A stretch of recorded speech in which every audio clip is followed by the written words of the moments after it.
Hi, my name is Andrea Frank and I teach kindergarten. Currently I have 25 students in my class.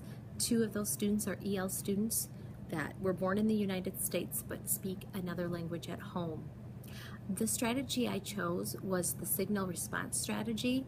It is found on page 43 in the Go-To Strategy booklet. The reason I decided to use this strategy is because I have difficulty in my classroom getting everyone involved to answer questions. A lot of kids raise their hands, a lot of the same kids raise their hands, and I don't get a lot of the participation that I would like. So I figured if I did a thumbs up, thumbs down, thumbs sideways, they would feel encouraged to want to participate.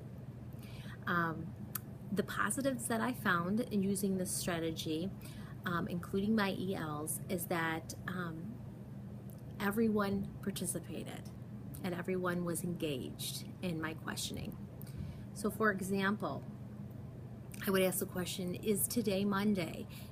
Put your thumb up if it's yes, put your thumb down no, put your thumb sideways if you're not sure. So I would get that response from all my students to see if they knew what I was asking. Another question that I used was, have we been in school for 82 days? I would say, if it's yes, put your thumbs up. If you say no, put your thumbs down, or put your thumbs sideways if you're not sure. And then again, I can assess all my students and find out if they're understanding what I've been teaching and reviewing. I did have some students put their thumbs sideways, and some of the times when I would ask, why are you putting your thumb sideways? They would answer because they either didn't hear the question, or they didn't know their answer, or some of them were just obviously being silly.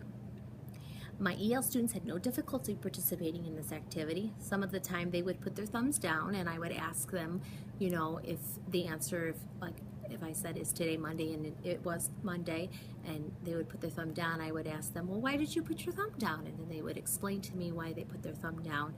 Well, I thought it was Tuesday. Oh, that's a great idea, but it's not Tuesday, it's actually Monday. So it got me to better assess if they understood what I was asking.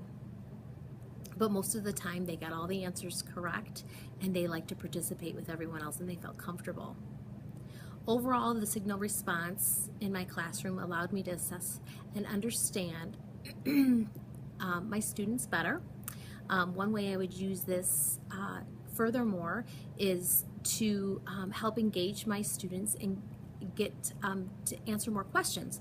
So let's say I'm going to talk about penguins. I could ask the question, do you think penguins could live in Illinois? You could put a thumbs up if you think yes, put a thumbs down if you think no, or put a thumbs sideways if you think maybe. And what I could do then is my students that answered yes, I could ask them, why do you think yes? And my students that answered no, I could say, well, why no? And those that said maybe, I would ask them maybe. So it would start an open-ended discussion. So that would be another way that I would do that for future. According to Freeman and Freeman in our 2016 book, teachers need to understand the importance of interaction for emergent bilinguals and know how to structure interaction in meaningful and engaging ways. This can be found on page 182 in that book.